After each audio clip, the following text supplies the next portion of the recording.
आसन्तु जानिबा पुत्रदा एकादशीर महत्व। पुण्य मास श्रावण। एही मासर शुक्ल पक्ष एकादशी को पुत्रदा एकादशी कुहाଯାଏ। समस्त व्रत ठारू श्रेष्ठ व्रत हेउछि एकादशी व्रत।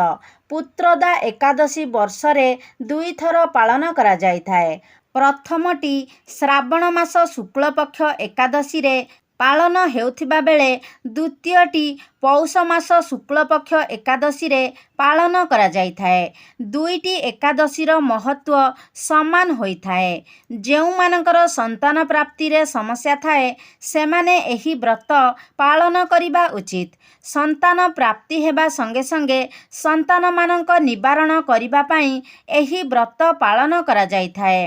पति पत्नी उभय मिसी एही व्रत पालन कले मनवांछित संतान प्राप्ति होइथाए। संतान प्राप्ति पाई एही दिन